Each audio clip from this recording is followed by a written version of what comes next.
हरियाणा के मालवा गांव के पुलिस स्टेशन के सामने किसी की लाश फेंकी गई थी। पुलिस के लिए पता लगा पाना मुश्किल था कि ये लाश किसकी है और इसे क्यों मारा गया है, लेकिन एक बात तो पक्की थी, ये हत्या जिस किसी ने भी की हो, लाश को इस तरह से पुलिस स्टेशन के सामने फेंकना उसकी सोची समझी साजिश थी। तो क्या हत्यारा पुलिस को कोई चुनौती देना चाहता था? कौन था ये शख्स जिसकी हत्या हुई थी? आखिर इसे किसने और क्यों मारा था? आइए देखते हैं हरियाणा की एक दिल दहला देने वाली कहानी।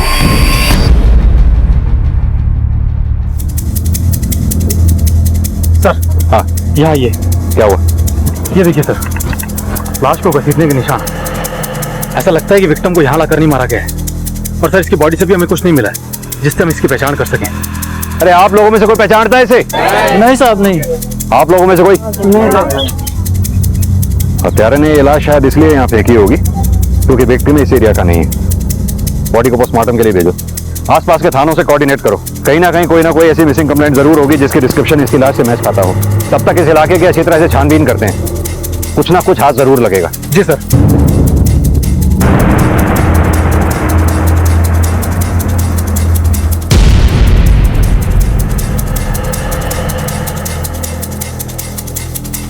तुम सही कह रहे हो, इसे मारा कहीं और गया और लाकर पुलिस स्टेशन के सामने फेंक दिया गया। और यह काम किसी अकेले आदमी का मुझे लगता नहीं है। और अगर यह काम किसी अकेले आदमी का है तो उसे लाश को खेत और जंगल के रास्ते घसीट के लाने में बहुत मुश्किल हुई होगी।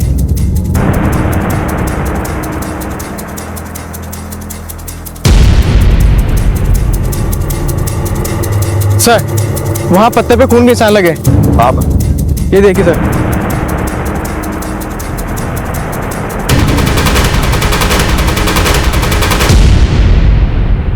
ये ब्लड के सैंपल्स इकट्ठा करो। Okay sir.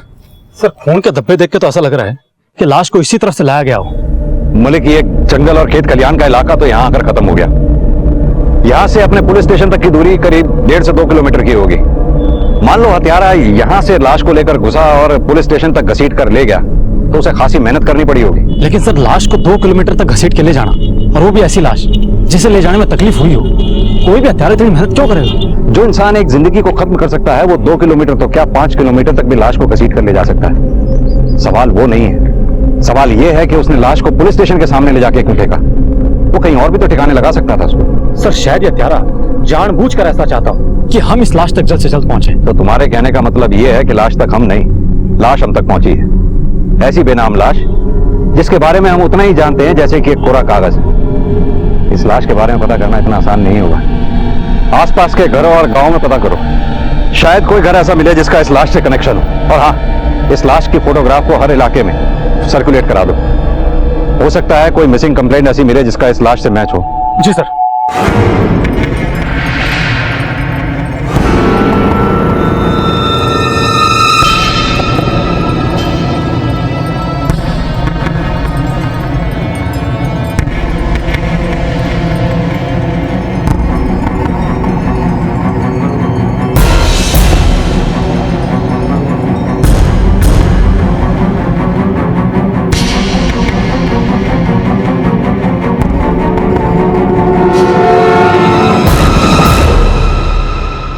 हाँ भाई, यहाँ आसपास से 30-32 साल का लड़का लापता है क्या? पतला सा, कुछ मालूम है उसके बारे में? क्या हुआ साहब, क्या बात हो गई? हमने पास ही के जंगल में लाश मिली उसकी। साहब, मेरा भाई भी सुबह से ना दिखा है। कहाँ गया तुम्हारा भाई? कुछ बता के गया है? यहाँ वहाँ घूमे हैं साहब, दिमाग से थोड़ा कमजोर से, कभी इस गली में कभी उस गली में, न जाने कहाँ होगा साहब, किसी को ना मालूम। इस फोटो को पहचान सकते हैं आप?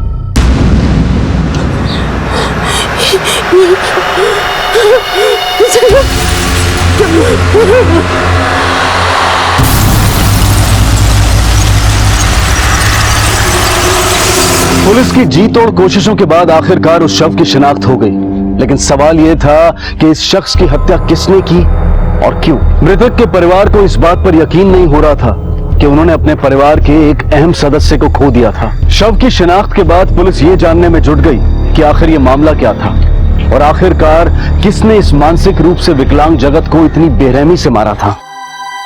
पता नहीं साहब, किसने मारा और क्यों मारा मेरे जगत को। अरे मेरा बेटा किसी का बुरा कर ही नहीं सकता था, इतनी समझ ही कहाँ थी उसमें। मतलब? अरे साहब, देखने में बड़ा जरूर था, उसका दिमाग भी कमजोर था, बिल्कुल 10-12 साल के बच्चे की तरह बर्ताव था उसका। लगी ले, मेरी बारी है, मैं खेलूंगा। ले अरे ऐसे नहीं खिलाते किसी कम। क्यों नहीं खिलाते?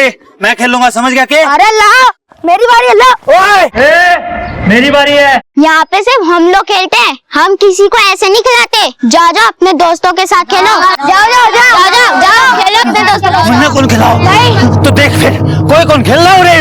कोई कौन खेल रहा? कोई कौन खेल? नहीं खिलाएंगे। कौन खिलाओ? नहीं खिलाएंगे, जाओ। मुन्ना कौन खिलाओ ना? मुन्ना कौन खिलाओ? मुन्ना कौन खिलाओ? कोई कौन खेल? मुन्ना कौन खिलाओ? मुन्ना कौन खिलाओ? मुन्ना कौन खिलाओ? मैं खेलूंगा, मैं खेलूंगा। मतलब कि मानसिक रूप से वो बच्चे जैसा बर्ताव करता था। साफ साफ ये कहना तो मुश्किल से, क्योंकि एक तो उसकी बचकानी हरकतें थी, दूसरी तरफ जब वो किसी लड़की से मिलता था तो उसका मिलने का अंदाज बहुत अलग होता था। क्या वो छोटू, तुम्हारी मोनू से लड़ाई कैसे हो गई? पहले उसने मेरे को मारा, तो उसने तुम्हें मारा, तो तुम भी उसे मारोगे? क्या हुआ? कैसे गिरे तुम? चलो। ए, मैं जगत खेलेगी मेरे के लिए, खेलेगी मेरे साथ, खेलेगी। अच्छा हुआ मर गया साहब, अगर जिंदा होता तो मेरे हाथों से मरता। वो तो गांव वालों ने बचा लिया उसको। लेकिन तूने तो अपनी अधूरी इच्छा पूरी नहीं कर ली। अगर इच्छा पूरी की होती तो पुलिस स्टेशन के बाहर नहीं, अंदर आके खुद बताता आपको।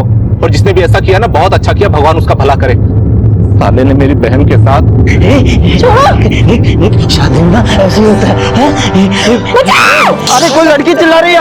बचाओ! बचाओ! बचाओ!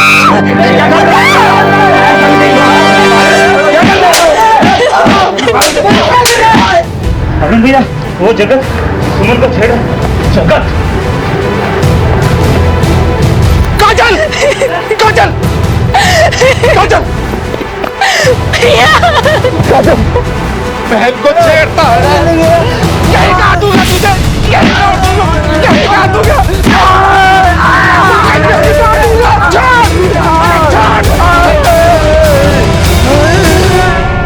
ये गांव बहुत छोटा सा है साहब, यहाँ छोटी छोटी सी बातों को लोग बढ़ा चढ़ा कर बताते हैं। उस बात को तो लोगों ने ऐसा फैलाया कि आज तक किसी ने मेरी बहन के साथ शादी तक नहीं की। एकदम बावड़ा था, कुछ भी करे था। पता नहीं इसको पागल खाने में भर्ती क्यों ना किया उन लोगों ने। और कोई खास बात जो आपने नोटिस की हो? उसका भाई भरत डॉक्टर बन के आया था शहर से, और शहर से आने के बाद उसका ब्याह यहाँ हो गया। भरत के ब्याह के बाद जगत घर में रहने लग गया, और जब भी घर से निकलता तो लोगों से यही कहता फिरता कि उसका ब्याह किसी गुड़िया से हुआ। ऐसा क्यों कहा करता वो? पर कौन थी ये गुड़िया? पता नहीं साहब, अब पागल की बात पे कौन ध्यान देवे। और ये भरत की बीवी कहाँ है? वो तो बहुत पहले छोड़ के चली गई थी। एक बात तो साफ है, जगत की दिमागी हालत ठीक नहीं थी, जिसकी वजह से कोई भी उसका गलत इस्तेमाल कर सकता था। सर कहीं ऐसा तो नहीं कि जगत की इन्हीं हरकतों की वजह से किसी शख्स ने जगत को अपना निशाना बना लिया? उसकी कुछ हरकतें से तो लोग परेशान हो चुके थे सर, और कुछ बातें तो बड़ी अजीब सी है। ये जितने भी लोग खुलेआम ये कह रहे हैं कि वो जगत को मारना चाहते थे उसकी हरकतों की वजह से, मुझे नहीं लगता इनमें से किसी ने उसको मारा होगा। लेकिन सर अचानक क्यों भरत की शादी होने के बाद जगत का घर से कम निकलना भी किसी और ही इशारा करता है। मलिक, ये जगत के मौत की गुत्थी इतनी आसानी से सुलझने वाली नहीं है। जो पेड़ हम देख रहे हैं इसकी जड़ें बहुत दूर हैं, और जब तक इन जड़ों को हम खोद नहीं लेंगे ना, हमारे हाथ कुछ लगने वाला नहीं है। सर ये यहीं पास ही में रहता है, इसे जगत के बारे में कुछ पता है? क्या पता है जगत के बारे में?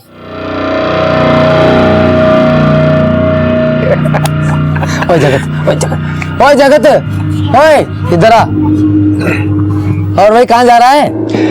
अच्छा सुन, हमने एक नया बहुत अच्छा खेल निकाला है, खेलेगा तू? नया खेल? हाँ। क्या है? शादी शादी, खेल को नाम है शादी शादी। शादी शादी? उसमें क्या हुआ है? इधर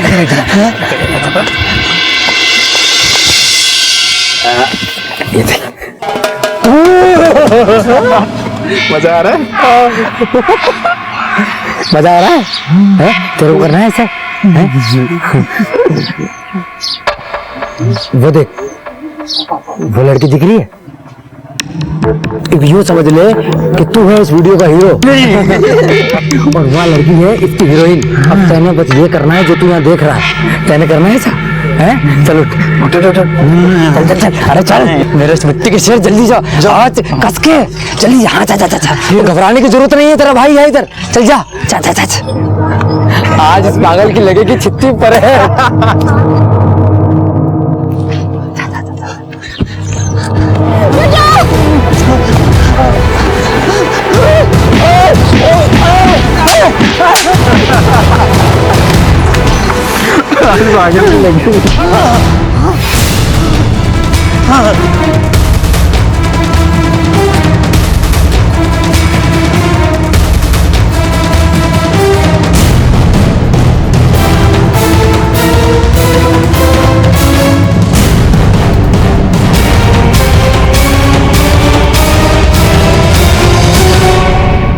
सर, मैंने तीनों से अच्छे से पूछताछ की है।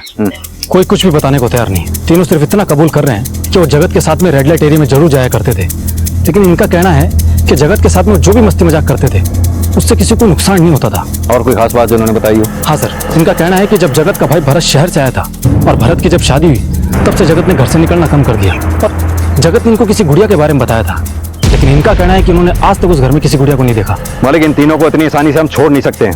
तुम एक काम करो, इनके फोन रिकॉर्ड और सारी चीजों को क्रॉस चेक करो, क्योंकि जितनी शराफत ये दिखा रहे हैं ना, उतने शरीफ ये हैं नहीं।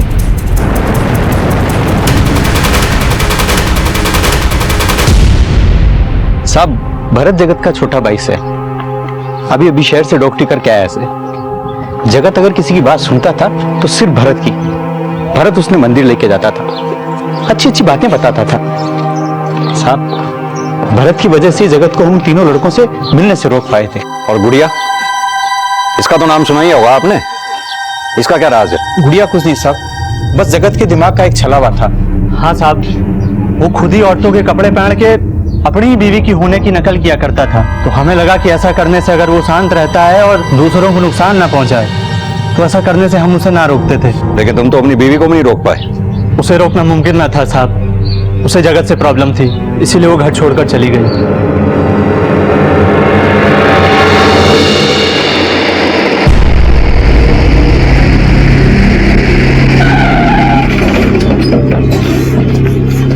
साहब, मन्ने में कुछ भी अच्छा ना लग रहा था।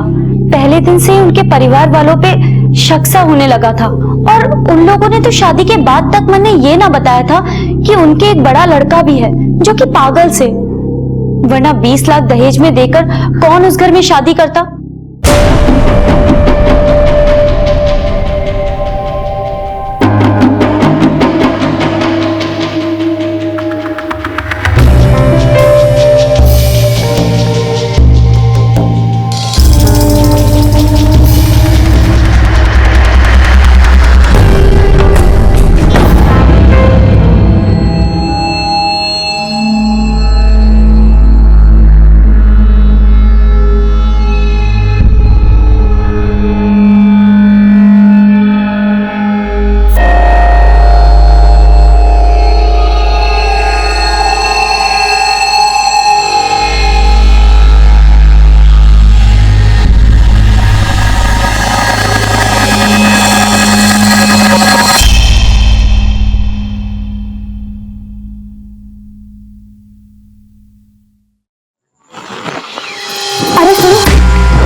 सुनो, क्या है? वो वहाँ खिड़की के पीछे कोई है। मैं देख कर आता हूँ।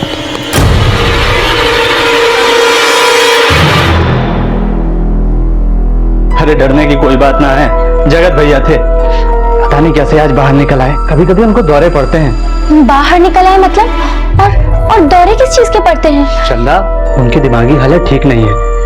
और ये क्या, आज के दिन ये सब तो सोच रही है? अरे आज तो हमारी सुहाग रात है।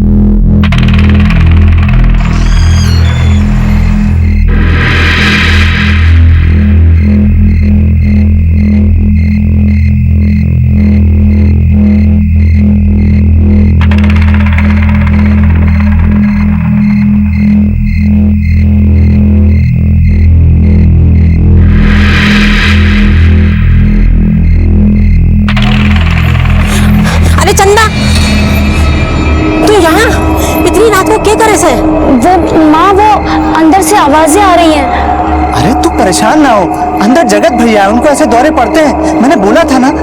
ना अंदर से किसी औरत की चीखने की आवाजें आ रही थी। अरे चंदा अंदर भैया ही है, अक्सर ऐसा होता है। तू नहीं है ना इसलिए तुझे ऐसा लग रहा है। चल हाँ कमरे में चलते हैं, चल। जा बेटा, तू सो जा, जा।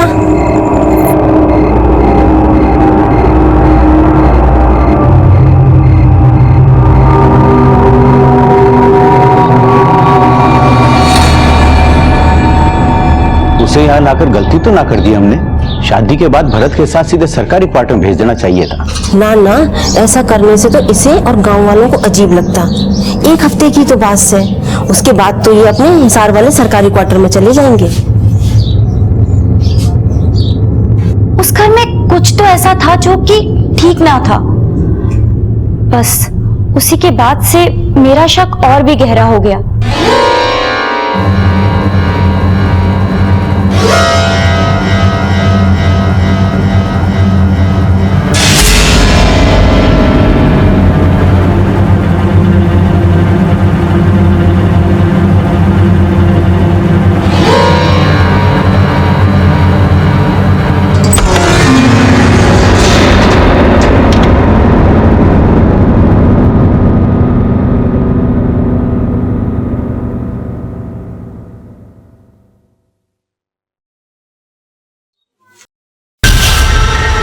गुड़िया मदद।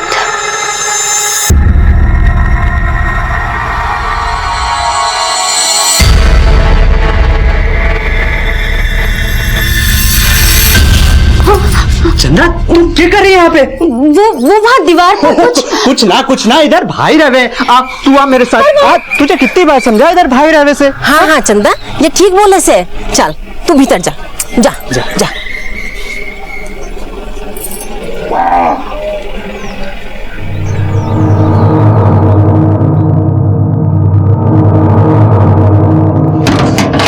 साहब जब मैं वहां गई तो मैंने साफ साफ दीवार पर देखा था, वहां किसी ने नाखून से लिखा था गुड़िया मदद। लेकिन साहब जब मैं वहां दोबारा गई तब वहां ऐसा कुछ भी ना था, और ये बात मैंने अपने पति को भी बताई थी। मैं कसम से बोलूं हूँ, मैंने वहां दीवार पर गुड़िया मदद लिखा देखा है। चंदा के गुड़िया गुड़िया लगा रखा है तने? अरे आप हमारी बात पर विश्वास क्यों ना करो हो? ठीक है, चल अंदर जाकर देख कर आते हैं, उसके बाद ही तन्ने मन के वहम दूर होगा। चल। हाँ चलो। कहाँ लिखा है? अरे यही तो था। यही पर अब कहाँ गया?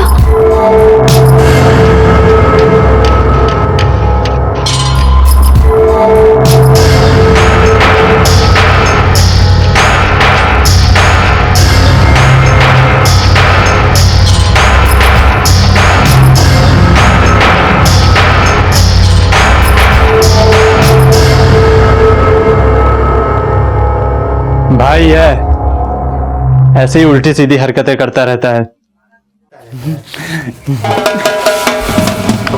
गुड़िया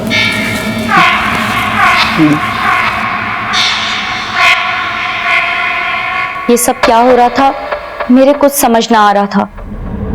मैंने जानने की कोशिश भी की पर कोई फायदा ना हुआ, और फिर उसके बाद मैंने वो घर छोड़ दिया और यहाँ चली आई।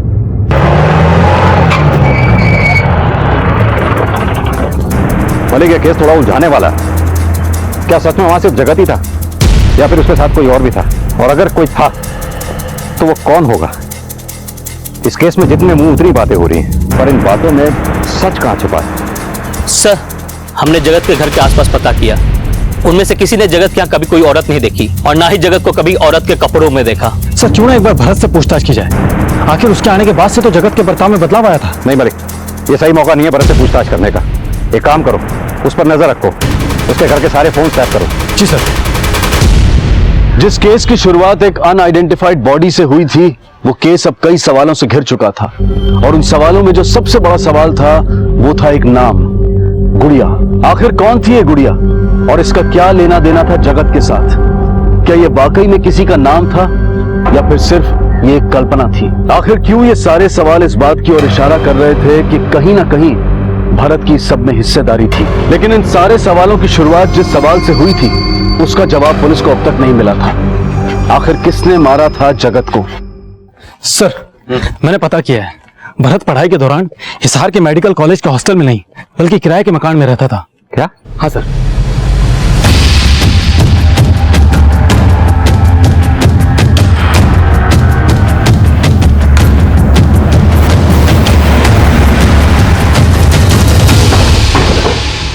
हाँ सर, ये मेरा ही घर है और भरत यहाँ किराए पे रहता था। और आप? सर, पास ही में मेरा एक और घर है, मैं वहाँ रहता हूँ। वैसे उसके साथ उसकी बीवी भी रहती थी।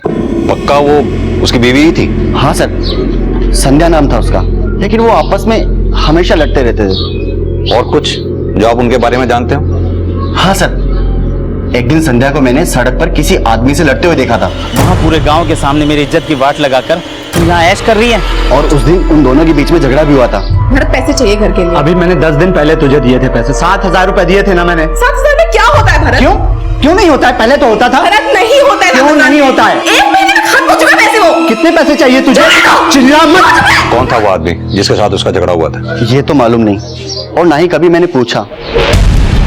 अच्छा, आप हमारे स्केच आर्टिस्ट को उस लड़की का हुलिया बता सकते हैं? हाँ सर, जरूर। हाँ साहब, जो सच है कि मेरी पहले भी एक शादी हो चुकी थी। पहली शादी की बात मैंने इसलिए छुपाई क्योंकि उससे दहेज कम हो जाता साहब। इतनी बड़ी रकम दोबारा ना मिलती, बस इसीलिए मैंने शादी के लिए हाँ कर दी। तो फिर वापस क्यों गई वो? पता नहीं साहब, उसे तो मुझसे जुड़ी हर एक चीज से नफरत होने लगी थी। मैं उसकी हर एक बात नजरअंदाज कर देता था साहब, लेकिन फिर भी वो एक दिन चली गई।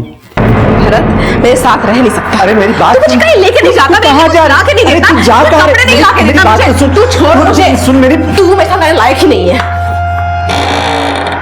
और ये कौन है? संध्या इसे कैसे जानती थी? इस आदमी को तो मैं पहली बार देख रहा हूँ। मुझे संध्या ने कभी नहीं बताया इसके बारे में।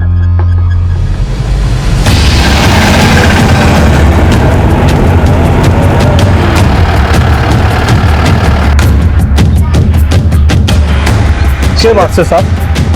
संध्या का घर यही है? जी नहीं, जिस संध्या की आप बात कर रहे हैं वो हमारे लिए कब की मर चुकी है। सरपंच के बेटे से शादी होने वाली थी साहब उसकी। अब तो ये कहते हुए भी शर्म आती है कि वो हमारी बेटी है। न जाने कब उसके दिमाग में गोबर भर गया साहब। उस भरत के साथ नाचगी, मुंह काला करा दिया उसने पूरे गांव के सामने मेरा। इसे पहचानते हैं आप? ये तो हरीज है साहब। इसकी फोटो लेके क्यों घूम रहे हैं आप? इससे ही तो संजय की शादी होने वाली थी। छोरी तो संभालने जाती तेरे से, मुंह उठा के रिश्ता लेकर चला आया। भाई शेखर, अब ये 3 लाख रुपए तो तने देने ही पड़ेंगे। 3 लाख? पर शादी तो हुई ना है। ये भी टेंट तंबू का खर्चा कौन देगा? तुम्हारी लड़की की गलती की सजा हम क्यों भुगते हैं? पैसे ना थे, मजबूर में जमीन बेचनी पड़ी। न जाने कौन मन उस घड़ी में पैदा हुई थी। ना वो हमारी बहन है, ना इस घर की बेटी।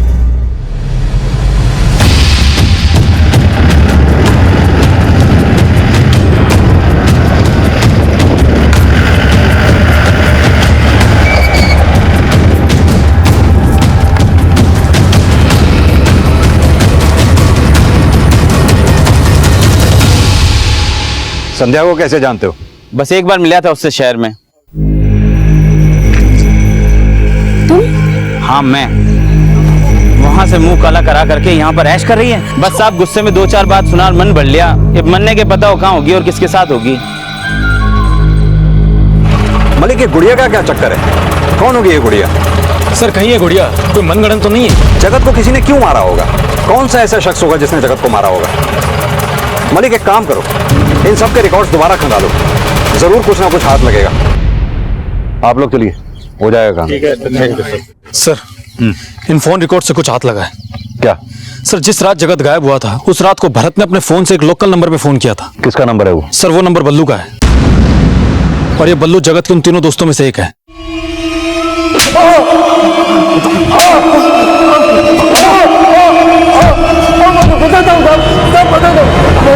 बता, किसने मारा जगत को? मैंने मारा साहब। तो फिर किसने मारा? तू तो डॉक्टरी करके घर आ, 20 लाख में बात तय हो गई है। 20?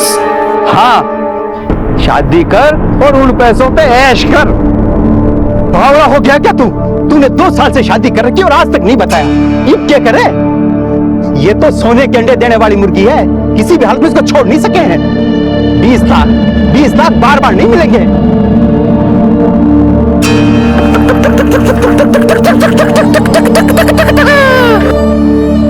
एक काम कर, लेके आ उसे, देखते हैं क्या करना है।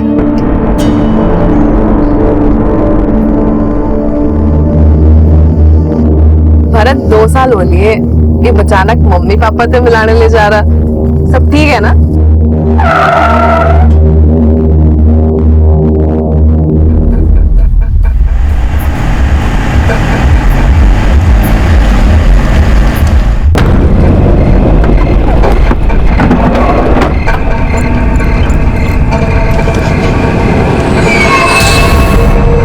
उठाओ जल्दी से।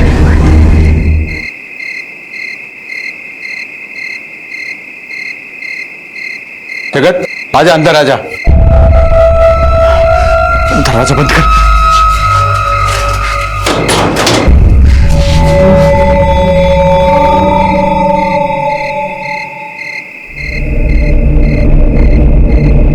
या ना आज से तेरी गुड़िया से तू ना इससे शादी खेल सके, इतने कोई ना रोके वो।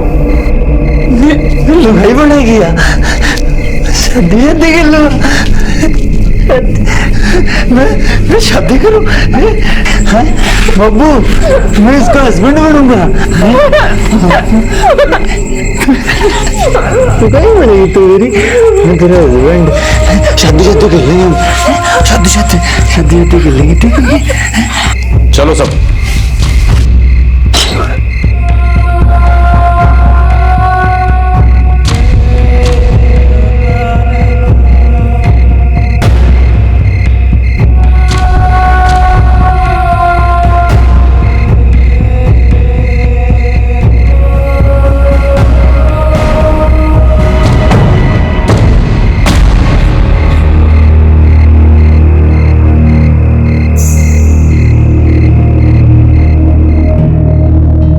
क्या जगत, तूने अपनी गुड़िया हमें नहीं दिखाई? ओए, मैं कौन दूं? मेरी गुड़िया मेरी है। हम तो तेरे दोस्त हैं यार, और वैसे भी खेल खेलने का मजा तो दोस्तों के साथ ही आता है। हाँ? अकेले अकेले खेलने में कोई मजा थोड़ी आता है। और वैसे भी तेरे को ये खेल हमने सिखाया साड़े, और तू हमारा कोई मना कर रहा है? ये देख जगत, हम तेरे लिए क्या लाए हैं। एक मेरी तरफ से भी और ये नहीं। पर एक बात है बुल्लू, जितनी बार भी मेरी गुड़िया का लिखल लगा ना, उतनी चॉकलेट देनी पड़ेगी, मंजूर है? अरे एक नहीं, 3 चॉकलेट लेके आऊंगा, और एक ये, एक मेरी तरफ से ये, और ठीक है?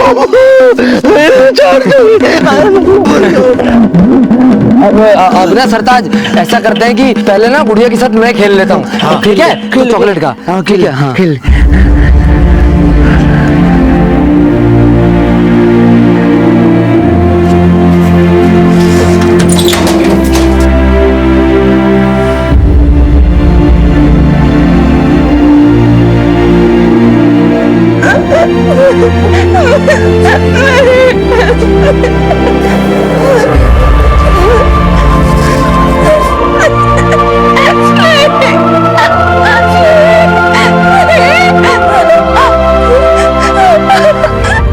बस सर, उसके बाद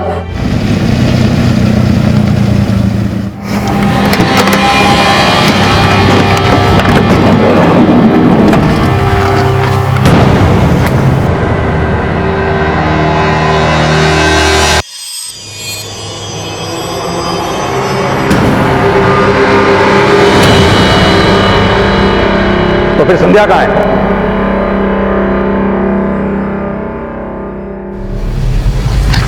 क्या रे शेखर, संध्या कहाँ है? क्या मतलब? देख, ज्यादा चालाक बनने की कोशिश मत कर, हमें सब पता चल चुका है। देख, अभी भी सच सच बता दे, वरना तू हमारा स्टाइल जानता ही है। सर, मैंने इस बारे में कुछ नहीं पता। ये ऐसे नहीं बताएगा। लेके चलो इसे। चल पकड़ो।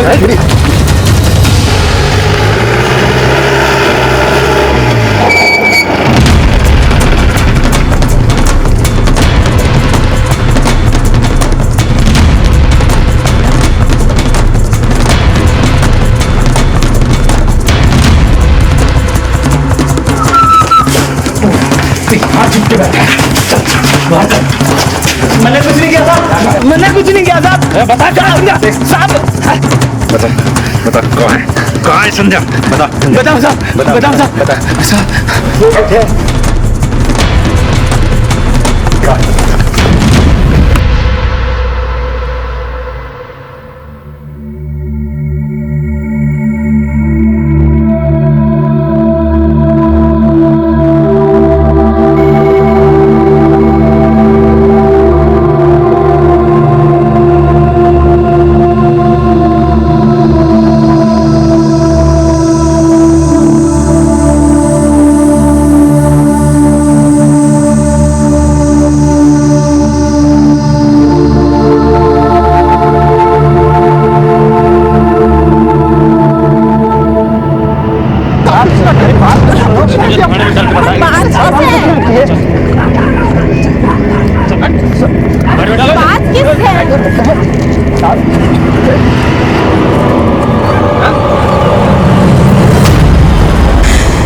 मैं तो अपना नाम तक भूल चुकी थी। जिस दरिंदगी से मैं गुजर रही थी, मुझे तो यकीन भी नहीं था कि मैं इन सब से बाहर भी निकल पाऊंगी।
और चॉकलेट मिलेगी तो और घना मजा होगा और मजा आएगा। सारे रोज चॉकलेट खाऊंगा, सारे शादी खेलेंगे। बल्लू कितनी चॉकलेट देगा मेरे को? बल्लू 1 2 कितनी चॉकलेट देगा भाई? है तो कल लूंगा 4 नहीं 8 चॉकलेट ले 4 नहीं।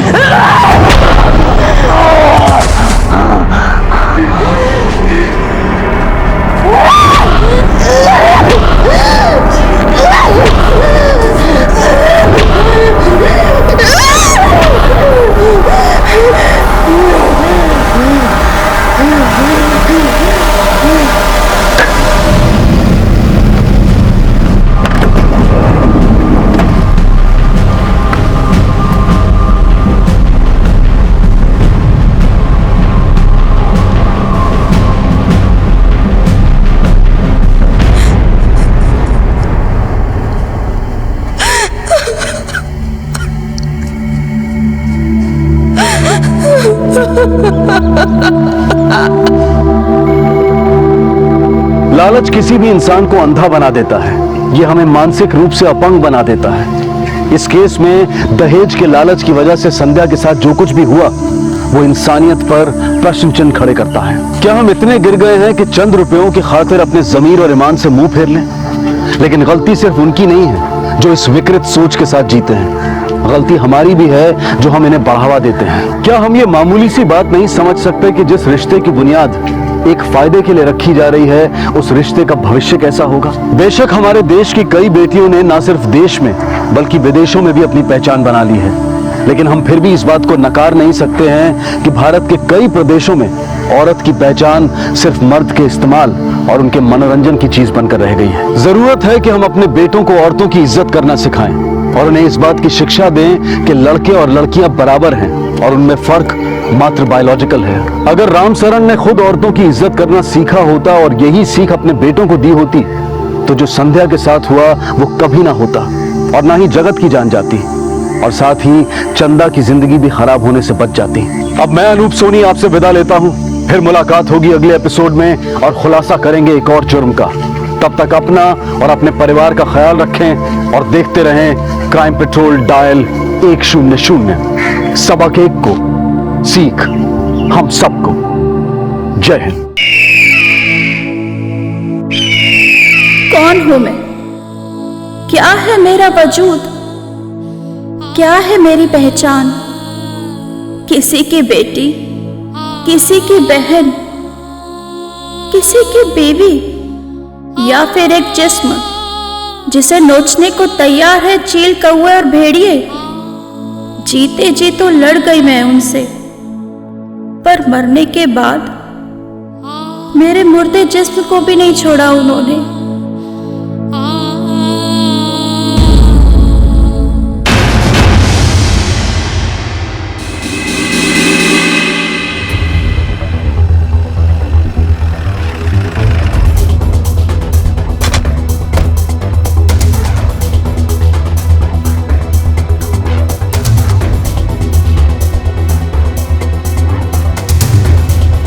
देखिए सर, लाश तो पूरी सड़ चुकी है, हड्डियां तक छूट रही है। बॉडी को पोस्टमार्टम के लिए भिजवाओ और आसपास का पूरा एरिया सर्च करो। Okay sir.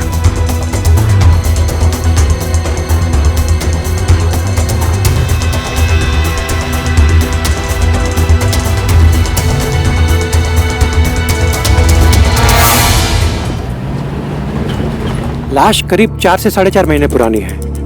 लड़की का कद 5 फीट 7 इंच है और उम्र 22 से 23 के बीच।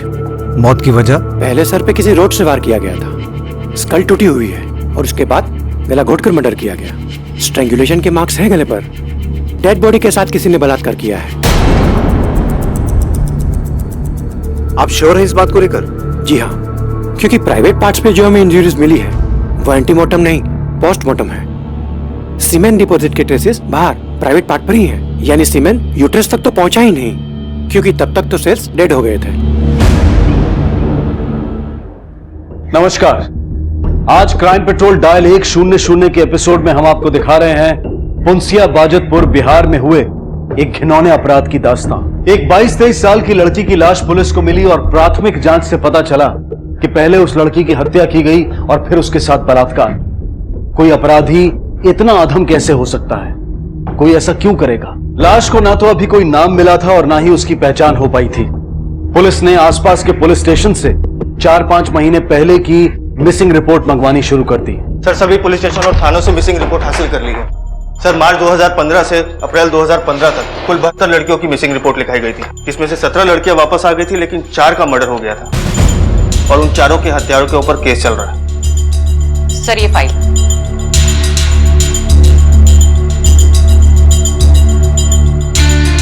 लतिका, तुम्हारी हाइट कितनी? 5.3। और पाठक तुम्हारी? Sir, 6 feet. तुम्हारी पत्नी की? तकरीबन 5 फीट 3 इंच। पाठक, जिस लड़की की डेड बॉडी मिली है उसकी हाइट है 5 फीट 7 इंच और हमारे यहाँ इतने ऊंचे कद की लड़कियां बहुत कम मिलती हैं। पाठक, एक काम करो, जिन लड़कियों की मिसिंग केस की फाइल अभी तक क्लोज नहीं हुई है उनके परिवारों से पता करो ऐसी कितनी लड़कियां हैं जिनकी हाइट लगभग इतनी है। सिर्फ उन्हीं परिवारों को शिनाख्त के लिए बुलाओ। मुझे लगता है अब इस लड़की का कद ही इस केस को सुलझाने में हमारी मदद करेगा। लाश काफी गल चुकी थी और अब उसकी पहचान हो पाना मुश्किल था। पुलिस ने अनुमान लगाया कि हो सकता है कि लड़की की मिसिंग कंप्लेंट ना लिखवाई गई हो, इसलिए उन्होंने खबरियों के नेटवर्क को काम पर लगा दिया। 5 गांव से 5 लड़कियों के गुमशुदा होने की खबर मिली, लेकिन उनमें से सिर्फ 3 लड़कियों का कद लाश से मैच करता था। अब जांच का दायरा सिमट कर उन 3 परिवारों तक आ पहुंचा था। क्या उनमें से कोई शिनाख्त कर पाएगा इस लाश की? ये चूड़ियां हमें लाश के हाथों से मिली थी। आप पहचानते हैं इसे? आपकी बेटी की है? नहीं साहब, न तो ये चूड़ियां हमारी बिटिया के हैं और न ये लाश। नहीं साहब, हमारी बहन लंबी जरूर थी पर ये नहीं हो सकती। ठीक है, आप लोग जा सकते हैं। वो तीसरी फैमिली का क्या हुआ? सर, तीसरी फैमिली एक ड्राइवर की है, नाम है फिरोज। उसकी बीवी लापता है, अभी पटना गया हुआ है, देर रात तक लौटेगा। कल सुबह तक थाने आ जाएगा।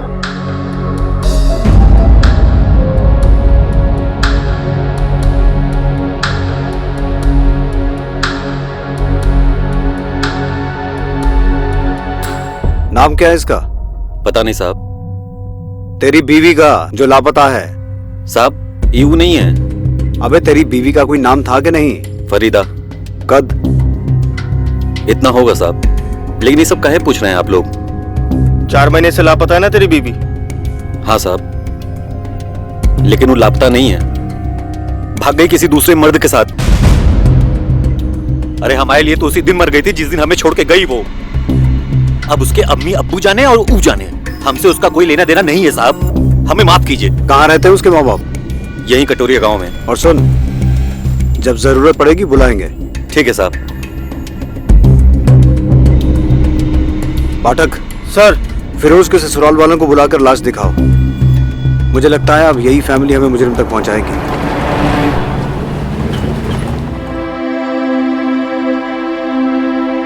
सर। सर मुन्ना।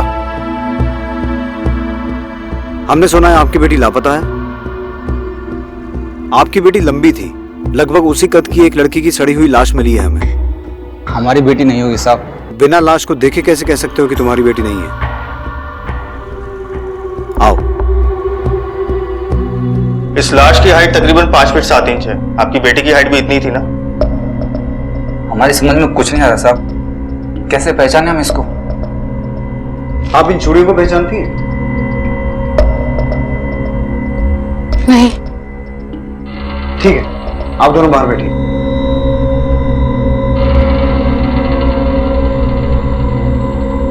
पाठक। सर। इन दोनों को लैब लेके जाओ, इनका डीएनए सैंपल लो और लाश के डीएनए के साथ मैच करवा के देखो। और हाँ, ये लाश जिस बोरी में मिली थी उसके ऊपर एक मार्क था, वो भी पता करो आइडेंटिफाई हुआ है या नहीं। सर।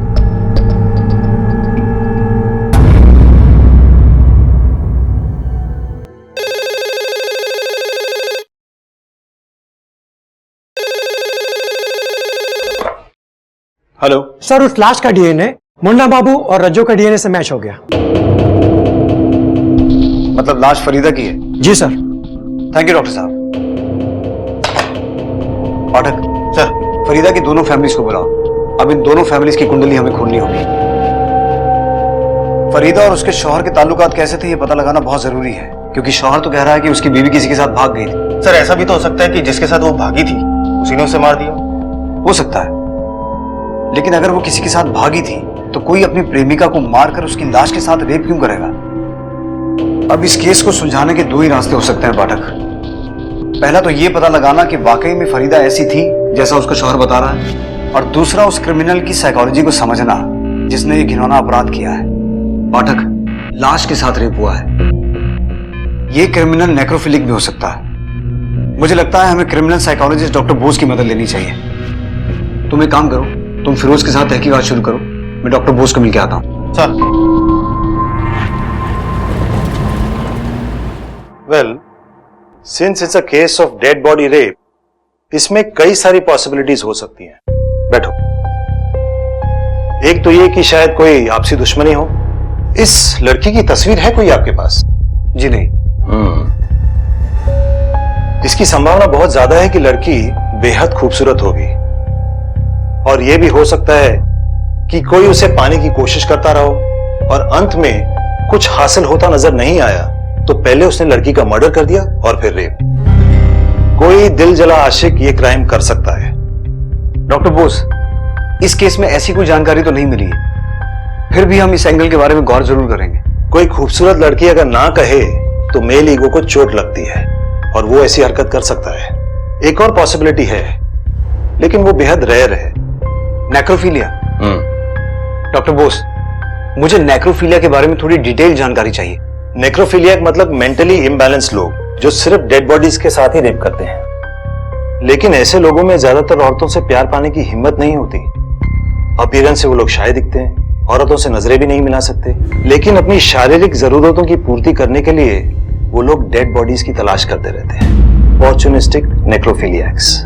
लेकिन ऐसे केसेस बहुत रेयर होते हैं, क्योंकि हमारे यहाँ ज्यादातर डेड बॉडीज को दफनाया नहीं जाता बल्कि जलाया जाता है।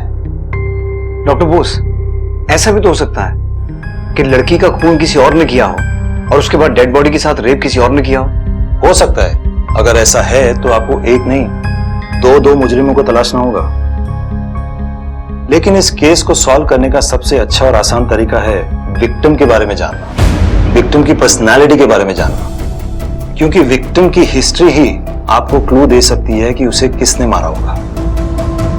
इसका मतलब है हमें शुरुआत वहां से करनी होगी जहां से फरीदा की कहानी शुरू हुई, उसके अपने माता पिता के घर से भागने से।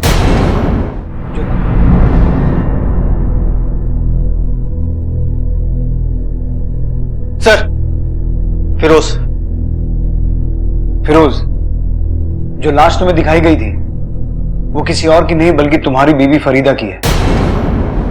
और बड़ी हैरानी की बात है कि उसको मारने के बाद उसकी लाश के साथ रेप हुआ है। रेप हुआ है? सनी तो होना ही था। अच्छा हुआ मर गई, जीते जी तो मार ही डाला था ना उसने हम लोगों को। कोई नहीं सोचा था कि वो ऐसी निकलेगी। फिरोज, तुम फरीदा को कब और कहां मिले थे? सर, एक दिन की बात है, हमारी गाड़ी खराब हो गई।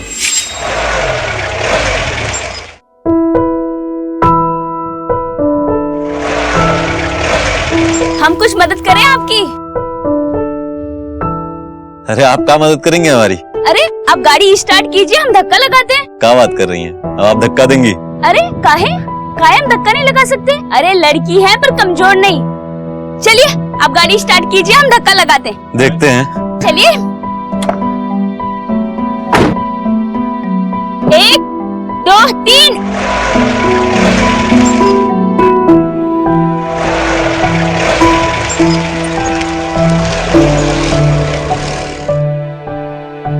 देखा, निकल गई ना। भाई मान गए आपको। सुनिए, कहीं जाना है तो चलिए छोड़ दें। नहीं रहने दीजिए। और वैसे भी देखिए ना, पाँव पूरे खराब हो गए, आपकी गाड़ी खराब हो जाएगी। अरे तो हमारे पैर में कौन सा गुलाब का पंखुड़ी जड़ा है? साहब का गाड़ी है, कोई टेंशन नहीं है, आ जाइए। अच्छा ठीक है, फिर चल लेते हम।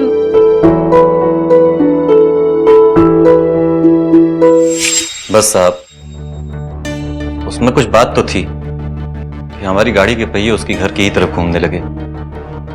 हम दोनों मिलने लगे, इश्क हो गया था साहब उससे। एक दिन हम दोनों ने भाग कर निकाह कर लिया। हम दोनों बहुत खुश थे एक दूसरे के साथ। उसे अपनी लंबाई पे बहुत गुमान था।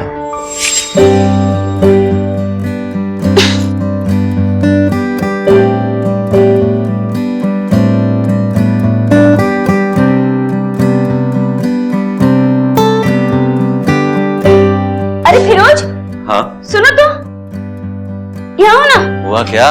इतना काहे शर्मा रहे हो? हाँ, बीवी है हम तुम्हारी, कोई परोसन नहीं। अरे लेकिन काम का है। बस यहाँ खड़े रहो, काम कुछ भी नहीं है, चुपचाप खड़े रहो और निहारो कि तुम्हारी बीवी कैसे पंखा साफ करती है।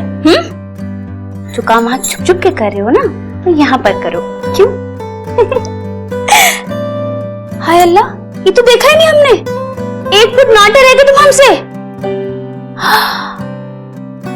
लगता है तुम्हारी अम्मी तुम्हें बचपन में दूध कम पिला रही। अच्छा जी, अभी बता। अरे नहीं। सुनो, अब बताओ, इसकी अम्मा ने कम दूध पिलाया? सिर्फ 2 इंच से चूक गए हम, वरना हमारे शौहर हमसे नाटे होते। गलत आदमी से दिल लगा बैठे ना। तुमने ना जरूर कोई चीटिंग क्यों की हमारे साथ। चीटिंग तो वो कर रही थी हमारे साथ। घर वालों से लड़ाई लेके निकाह किए थे उसके साथ, अपनों से दुश्मनी मोल लिए थे। बदले में उसने कहा दिया धोखा, घर छोड़ के भाग गई किसी यार के साथ। फिरोज, क्या लगता है तुम्हें किसके साथ भागी होगी तुम्हारी बीवी? पता नहीं साहब, पता नहीं किस किस के साथ चक्कर चला रही थी। अरे हमारी तो इज्जत ही मिट्टी में मिला के गई। अब कहां मुंह दिखाएंगे साथ वालों को? ठीक है, तुम फिलहाल जा सकते हो। पाठक सर, इस फरीदा को समझने के लिए अब उसके माँ बाप से मिलना होगा, क्योंकि शायद उनसे मिलने के बाद इस किरदार का कोई दूसरा पहलू सामने आए।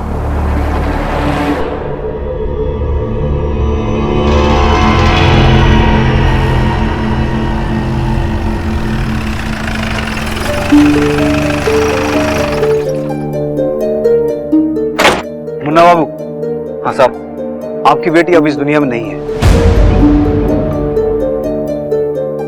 जो लाश आप लोगों ने देखी थी उसका डीएनए आपके डीएनए के साथ मैच हो गया है। इसका मतलब वो लाश फरीदा की ही थी।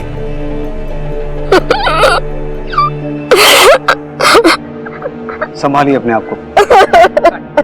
मुन्ना बाबू, हम आपकी बेटी के कातिल को ढूंढ रहे हैं और इस काम में हमें आपकी मदद चाहिए। हमने आपको पहले बताया नहीं, लेकिन आपकी बेटी का पहले कत्ल हुआ और फिर उसकी लाश के साथ किसी ने जबरदस्ती की, बलात्कार किया उसके साथ। आपको किसी पर शक है? कोई अंदाजा है कौन हो सकता है जो आपकी बेटी के साथ ऐसा घिनौना अपराध कर सकता है? नहीं साहब, सच कहें तो हम हमारी बेटी के बारे में कभी समझ ही नहीं पाए। बड़ी उम्मीद थी उससे, किस बाप को नहीं होती। पर एक दिन वो भाग गई किसी के साथ। बाद में पता चला कि उसने शादी कर ली है। दोनों कहीं अलग रहने लगे। लड़के का नाम फिरोज था। फिर फिरोज के माँ बाप ने भी उन दोनों का रिश्ता कबूल कर लिया और फिरोज अपने खानदान के साथ ही रहने लगा। हमें लगा कि हमारी बिटिया खुश है वहां। ईद का मौका था, हम दोनों बिटिया की ससुराल गए। लीजिए, मुंह मीठा कीजिए, आपकी बेटी फिर से भाग गई। अरे वैसे भी आप लोगों को तो अपने आप पर फक्र होना चाहिए। अरे ऐसा क्या सिखाया है आप लोगों ने?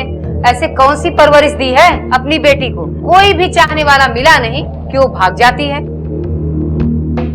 अरे फरीदा की अम्मी, आप क्यों सर झुका रही हैं? अरे खाइए, मिठाई खाइए। अरे अम्मी, थोड़ा भी जाने दो। छोड़ो क्या? मुन्ना बाबू, आपने तो ऐसी बहू दी कि तमाशा देखने के लिए मेला जाने की जरूरत ही नहीं पड़ी। हमको ही तमाशा बना के गई वो। ये ऐसे भूत बने क्या सुन रहे हैं? चलिए निकलिए, दफा होइए यहाँ से। चलिए उठिए। लड़की के माँ बाप थे हम, शर्म से सर झुकाकर लौटा। बुरा मत मानिएगा, लेकिन जब फरीदा आप लोगों के साथ यहाँ रहती थी शादी से पहले, तब उसका किसी के साथ कुछ? नहीं साहब, हमारी बेटी ऐसी नहीं थी। हाँ, वो बहुत हंसी मजाक करती थी। वो कद में लंबी थी ना, इसलिए जो भी लड़के उससे कद में छोटे थे ना, उनका बहुत मजाक उड़ाया करती थी। पर हमारी बेटी ऐसी नहीं थी। आपकी बेटी और फिरोज के बीच मोहब्बत थी, फिर उनकी शादी भी हो गई। फिर अचानक ऐसा क्या हुआ कि? ये तो हमारी भी समझ में नहीं आ रहा साहब। 1-1.5 साल में ऐसा क्या हो गया कि वो भाग गई? आपके पास आपकी बेटी की कोई तस्वीर तो होगी?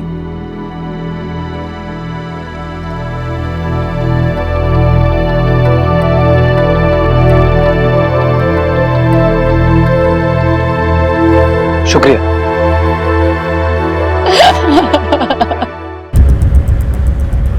जैसा कि डॉक्टर बोस ने कहा था, लड़की वाकई खूबसूरत है। ऐसा लगता है ये खूबसूरती ही इसकी दुश्मन बनी होगी। बहुत चाहने वाले होंगे इसके। सर, कोई दिलजला आशिक भी तो हो सकता है इसके पीछे। इसके शौहर को जरूर पता होगा कि कौन इस पर मर मिटने को राजी था और कौन इसे मार के मिटाने को। पहली बार तो उसने साफ साफ जवाब नहीं दिया, लेकिन अब वही हमें बताएगा कि इसके कितने आशिक थे और कौन कौन था। फिरोज, ये तो तय है कि तुम्हारी बीवी का खून किसी दिलजले आशिक ने किया है। साहब, कहा जाने कितने दिलजले आशिक थे उसके। अरे बच्चलन थी साहब, हम तो फंस गए उससे शादी करके। हमारे घर से ही भाग गई। भागकर गई कहाँ थी और किसके साथ भागी थी? पता नहीं साहब, लेकिन आए दिन लोग उसको इधर उधर देखा करते थे उसके आशिकों के साथ। और ये आशिक था कौन? किसने देखा? कहाँ देखा? अभी 4-5 महीने पहले देखा गया था उसको उसके आशिक के साथ, यही कबीरपुर दरगाह पर। रघु भैया ने देखा था उसको। दौड़ के आया और हमको बताया, लेकिन जब तक हम लोग वहां जाते निकल चुके थे दोनों। रघु भैया कौन है? हमारे गांव में रहते हैं। कहीं उसी की नजर तो नहीं थी फरीदा पर? अरे नहीं साहब, बहुत अच्छे आदमी हैं, बड़े भाई के जैसे हैं। हमारे निकाह में बहुत मदद किए थे। पाठक, दरगाह पे जाके पता करो, पता तो चले ये सच बोल रहा है या झूठ। सर,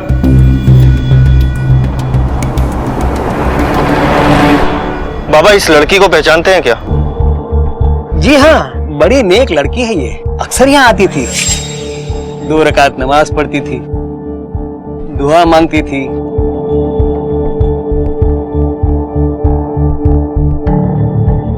गरीबों को खाना खिलाती थी।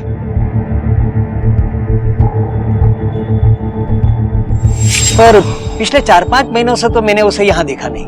पर हमारी जानकारी के हिसाब से तो वो यहाँ किसी के साथ आती थी। जी, अपने शोहर के साथ आती थी या फिर अकेले। इसे पहचानते? जी हाँ, यही तो उसका शोहर है, फिरोज नाम है इसका। अच्छा बाबा, कभी किसी और के साथ आई थी यहाँ? परवरदिगार की कसम, वो वैसी औरत नहीं थी, ये एकदम पाक दामन औरत है वो। शुक्रिया। सर ये फिरोज झूठ बोल रहा है।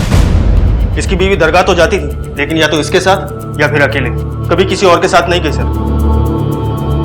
और सर 4 महीने से तो वो दरगाह गई नहीं। वे झूठ बोलकर गुमराह कर रहा है तू। साहब हम काहे गुमराह करेंगे आपको? राजेश, रॉकी, सलीम, बबलू, समीर, इन सबके साथ चक्कर था उसका, और कहा जाने कितना चक्कर था। ये जिन लौड़ों के तूने नाम लिए हैं, कहाँ मिलेंगे? सर ये फिरोज कहीं हमें गोल गोल तो नहीं घुमा रहा? पाठक, एक औरत का मर्डर करके उसकी डेड बॉडी के साथ रेप करने वाला आदमी कोई सिंपल आदमी तो नहीं होगा ना? सर आपका शक कहीं फिरोज पर तो नहीं? हाँ सर, उसके पास मोटिव है, वो उसका मर्डर कर सकता है, लेकिन लाश के साथ रेप? अगर मुजरिम कोई मानसिक रोगी है तो उसका कोई क्रिमिनल रिकॉर्ड भी होगा। सर लेकिन फिरोज का तो किसी भी पुलिस स्टेशन में कोई क्रिमिनल रिकॉर्ड नहीं है। और वो 5 लोग, राजेश, सलीम, समीर, रॉकी और बबलू, देखते हैं अब इन 5 की कुंडली में क्या निकलता है। सर एक बात और, सर जिस बोरे में लाश मिली थी उसके डिटेल्स लेने के लिए मैंने मिश्रा जी को भेज दिया है।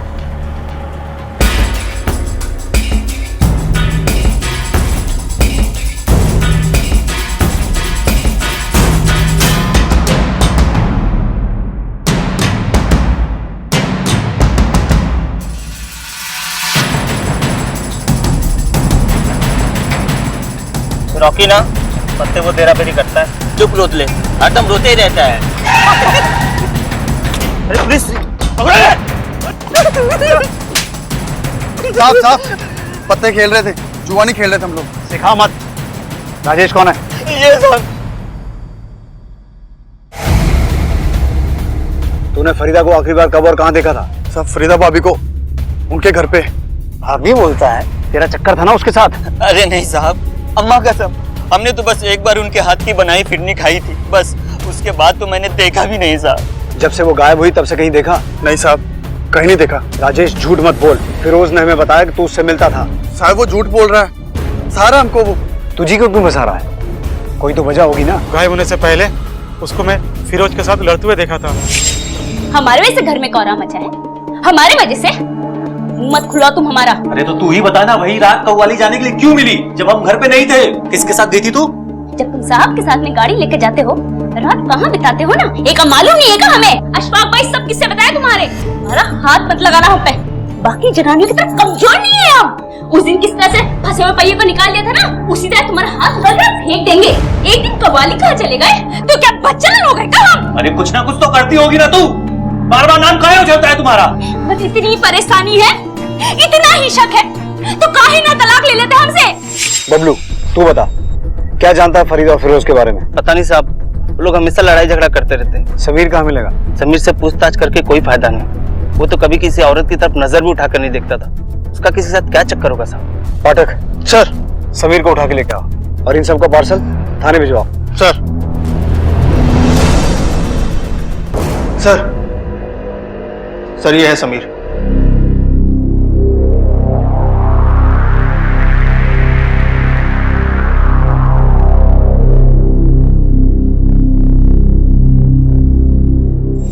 अपीयरेंस से वो लोग शायद दिखते हैं, औरतों से नजरें भी नहीं मिला सकते।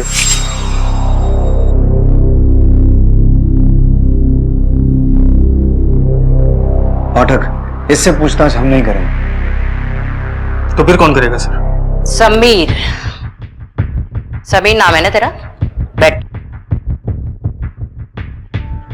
मस्ताना लेडीज टेलर के यहाँ कटिंग का काम करते हो ना तुम? जी मैडम। फरीदा आती थी वहां? हाँ। नीचे क्या देख रहा है? नजरें मिलाकर बात कर।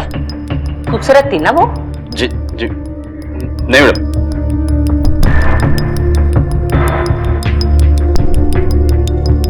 खूबसूरत है, दिल तो आ ही गया होगा ना? जी मैडम, मेरा मतलब नहीं मैडम, बहुत डर लगता था, बहुत मजा करती थी। गुदगुदी होती थी अंदर? नहीं। अच्छी लगती थी? जी नहीं मैडम, अक्सर कपड़े सिलवाने आया करती थी तो नाप मुझे ही लेना पड़ता था। डॉक्टर बोस ने जैसा कहा था ये बिल्कुल वैसा ही है। और बहुत छेड़ती थी।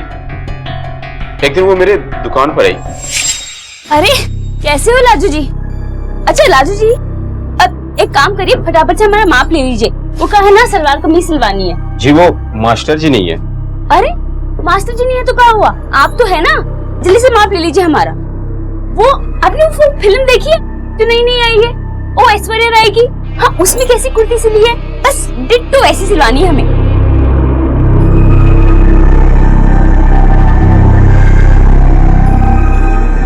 अरे इतना कपकपा क्यों रहे हैं आपके हाथ? अच्छा अब छोड़िए, हम बताते हैं, लिखिए 36। क्या हुआ लाजू जी? जी वो आप लाजू जी मत बोला करिए, सब बाद में बहुत हंसते हैं। ओए होए, तो क्या छुई हुई बोले आपको? हाँ, आपकी ना शादी करवा देनी चाहिए। एक बार शादी हो जाएगी ना फिर सब सही हो जाएगा। वैसे लाजू जी, आपकी शादी लड़की से करवाएं या फिर? अच्छा अच्छा ठीक है, लेकिन सिल के रखिएगा, मैं बाद में आती हूँ। इसलिए खून कर दिया तूने फरीदा का? खून? क्या कह रहे साहब आप? भला मैं खून क्यों करूंगा? सिर्फ खून ही नहीं, खून करने के बाद लाश के साथ रेप किया तूने। रेप? हेलो, हाँ एक मिनट सर, मिश्रा जी का फोन। बोलिए मिश्रा जी। ठीक है हम आते हैं। लतिका, जब तक ये सच ना बोले अच्छे से मेजरमेंट लो इसका, कैदी की वर्दी सिलवानी है इसकी। Yes sir.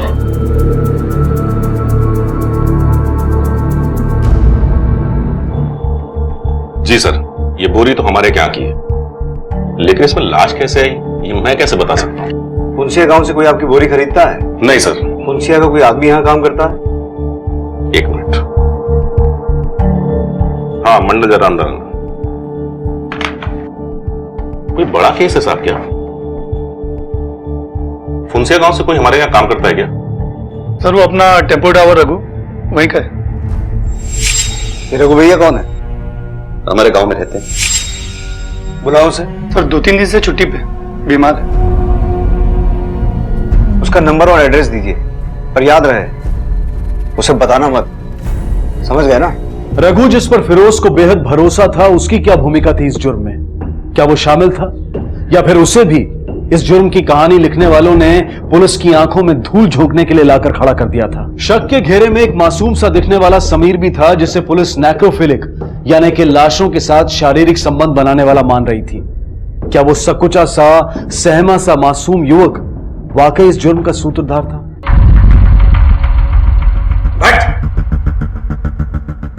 और क्या क्या किया रघु ने तेरे लिए? सिर्फ लाश फेंकने के लिए बोरी का इंतजाम किया था या खून में शामिल था वो? क्या कर रहे हैं साहब आप? हम काहे करने लगे खून? रघु भैया ने तो निकाह के वक्त हमारी काफी मदद की थी, वो काहे करेंगे खून? देख फिरोज, तेरी उल्टी गिनती शुरू हो चुकी है। तूने क्या कहा था? तेरी बीवी के बहुत से यार हैं, तूने नाम भी बताए, लेकिन जब हमने पता किया उनमें से एक भी आदमी ऐसा नहीं निकला जिसकी तेरी बीवी के साथ यारी हो। फिर तूने क्या कहा? तेरी बीवी दरगाह जाती थी किसी के साथ। तेरी बीवी जिस दिन से गायब हुई है वो दरगाह गई नहीं। पर साहब। चुप! क्या कहा था तूने? तेरी बीवी के साथ झगड़े होते थे, तलाक तक बात पहुंच गई थी। नहीं, तू अपनी बीवी पर बदचलन होने का इल्जाम लगा रहा है। पर साहब अशफाक भाईजान ने ही ये बात हमें बताई थी, एक बार नहीं कई बार, कि उसका एक के साथ नहीं कईयों के साथ चक्कर है। तूने जिसका नाम लिया हमने सबकी कुंडली निकलवाई है, एक भी आदमी उसमें शामिल नहीं है। झूठ बोल रहे हैं साहब, ऐसी बात भी कोई कबूल करता है क्या? एक बात बता, तूने अपनी बीवी को देखा कभी किसी के साथ? नहीं साहब। फिर? लेकिन अशफाक भैया ने तो देखा, रघु भैया ने तो देखा। अबे तेरे भैया कहेंगे कि तेरा कान कौवा ले गया, तू कौवे के पीछे दौड़ेगा क्या? पाठक चल, इसके प्यारे भैया अशफाक को उठा के लेके आ। ये केस अब इन दोनों पे खत्म होगा। और याद रखना फिरोज, बहुत घिनौना अपराध हुआ है, एक लाश के साथ रेप हुआ है। सजा तो मिलेगी ही, लेकिन उससे पहले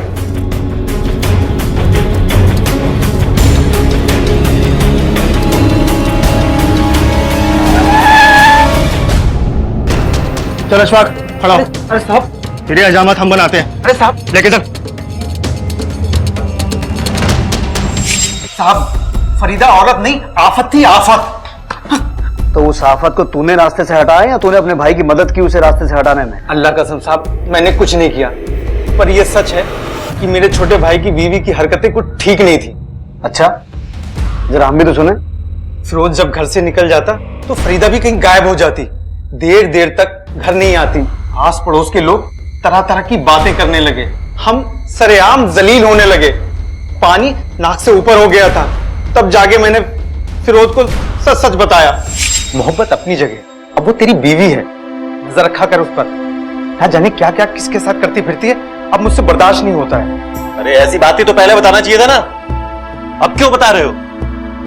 बड़ा भाई हूं तुम्हारा, अच्छा ही लगता है ये सब कहना। कब तक कोई खामोश रहे? एक बार समझाने की कोशिश की तो उल्टा मेरे ऊपर पलट पड़ी, भला बुरा कहने लगी। औरत जात पर लगाम रखना सीख, नहीं तो किसी दिन हम सबके चेहरे पर कालिख पोत कर भाग जाएगी।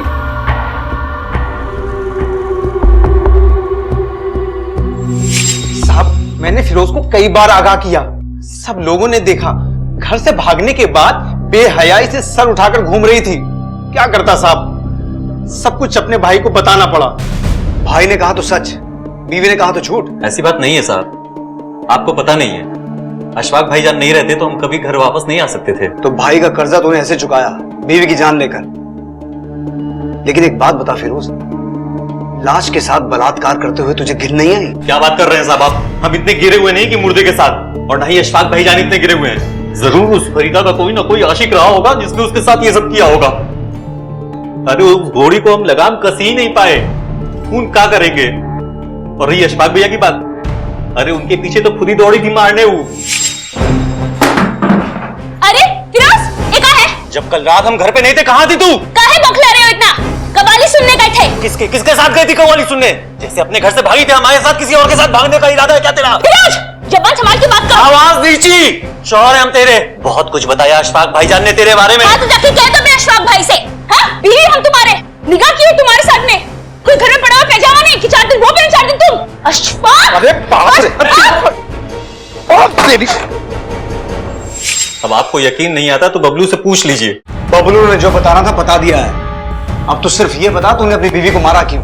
जिसकी कसम खिलानी है खिला लीजिए साहब, हमने खून नहीं किया। अरे ये तो थप्पड़ जरूर मारा है उसको जब गुस्सा मगज पे चढ़ जाता था। अरे भाई को गाली देगी तो गुस्सा नहीं आएगा का? तो तू फरीदा के बारे में अफवाहें फैला रहा था और अपने भाई के मन में शक के बीज बो रहा था। नहीं साहब, मेरा छोटा भाई तो मेरे बेटे जैसा है साहब। नहीं साहब। क्या बे, हम कंचे खेलते हैं और तू हमारा बड़ा भाई है जो हमें घुमाएगा? नहीं साहब, हम तो छोटे लोग हैं, हम क्या घुमाएंगे। लेकिन हम सच बता रहे, आस पड़ोस में तरह तरह की बातें होने लगी तो किसी का भी दिमाग खराब हो जाता। यहाँ तक तो हमने फिरोज को कई बार समझाया, भाई ठंडे दिमाग से काम ले। इसका मतलब ये हुआ कि फरीदा का खून तूने नहीं तेरे भाई ने किया है।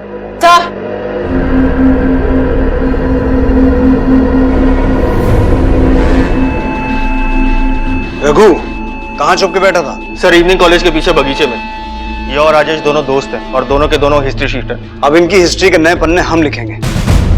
मिश्रा जी, आप प्रस्तावना लिखिए, हम आते हैं। जी सर। लतिका जी समीर को जाने दो। जी सर।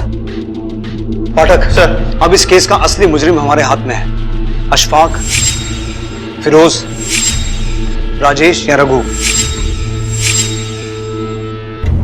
या फिर ये चारों।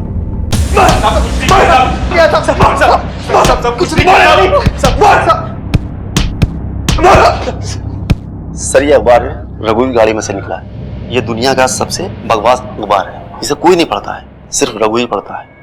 और खास बात यह है सर, यही अखबार लाश के पास मिला था।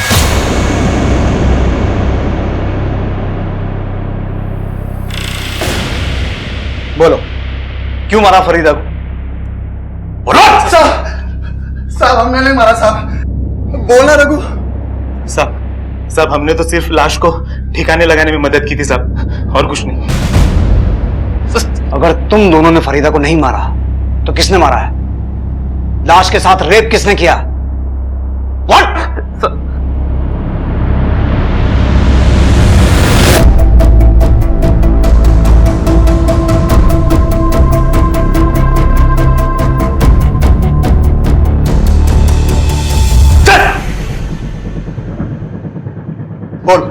इन दोनों में से कौन है?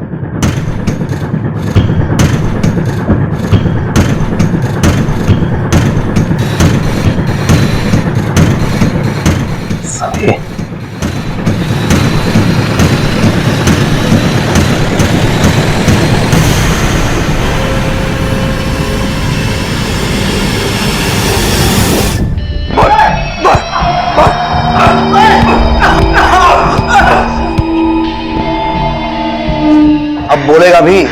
मैंने मारा फरीदा को। पहले मैं फरीदा और फिरोज की शादी के खिलाफ था। जब मैंने फरीदा को देखा तो देखता ही रह गया। मैंने अब्बू को मना लिया।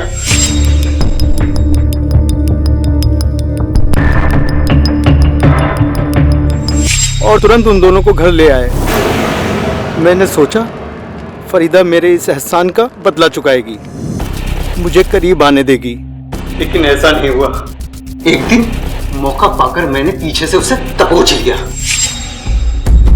अरे फिरोज, अशफाक, अरे देखो मैं तो आज सबक सिखाती हूँ बराबर से। तेरी तो देती हूँ मैं।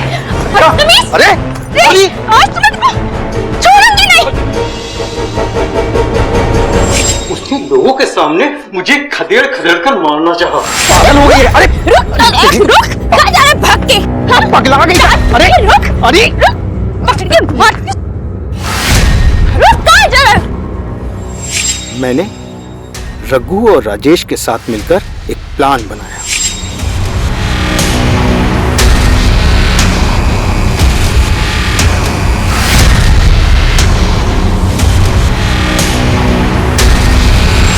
उसे रघु पर बड़ा यकीन था। रघु को उसके पास भेजा। भाभी जान, अस्सलाम वालेकुम। वालेकुम अस्सलाम। आइए भाई। और भाभी जी, आपको एक खुशखबरी देना चाहते हैं। हाँ बताइए। वो फिरोज भाई है ना, फिरोज भाई ने घर बनाने के लिए एक जमीन खरीदी। तो मैंने ये सोचा कि कहीं आपको बाद में जमीन पसंद ना आए, तो चलो मेरे साथ आपको दिखा देता हूँ। अरे सोचिए मत भाभी जी, चलो मेरे साथ, मैं आपको दिखा देता हूँ। अच्छा खुशी की बात है, इतने का सोचना। आइए भाभी जी, मैं हूं ना आपके साथ। हाँ हाँ चले। जमीन दिखाने के बहाने टेम्पो में उसे बिठा लाए।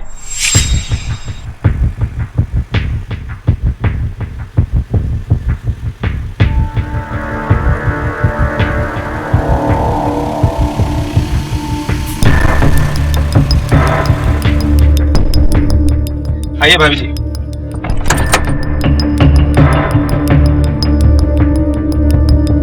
ये देखिए, ये जमीन खरीदी है इतना बढ़िया सा। ये जमीन खरीद रहे हैं फिरोज? हाँ भाई। यहाँ कौन आएगा? हम बताते हैं।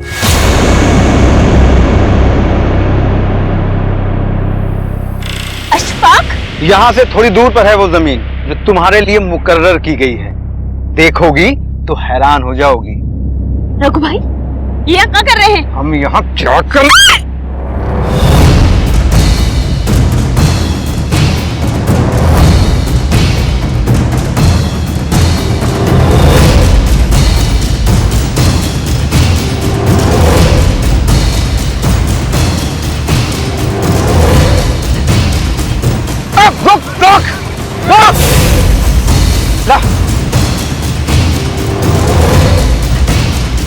रुक फरीदा, रुक।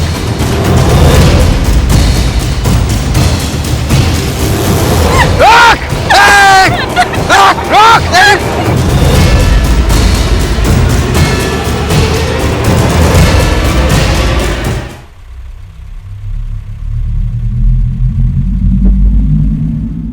इतने ताने सुने थे नौटे होने के, दिमाग सुलग उठता था। सामने तो लाश पड़ी थी साहब, लेकिन दिमाग में जीती जागती फरीदा।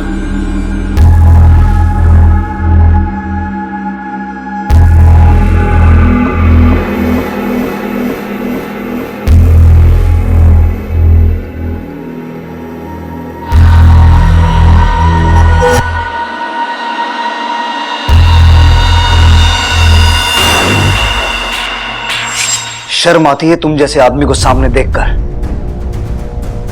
ऐसी चार्जशीट बनाऊंगा तुम्हारे खिलाफ कि जमानत को भी तरस जाओगे।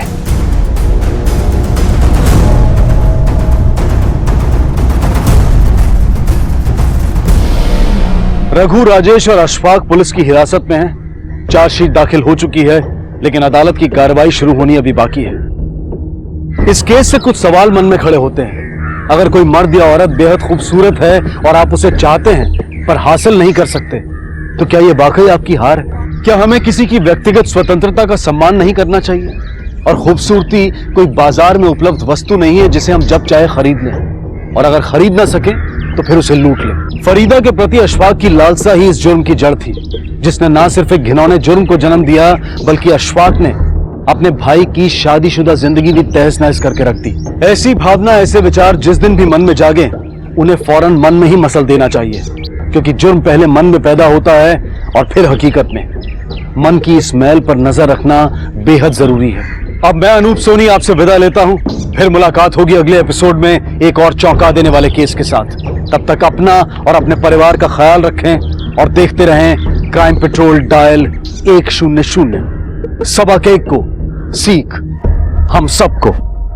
जय हिंद। इस तरह के और भी एपिसोड देखने के लिए हमारे चैनल को सब्सक्राइब करें और बेल आइकन दबाना ना भूलें।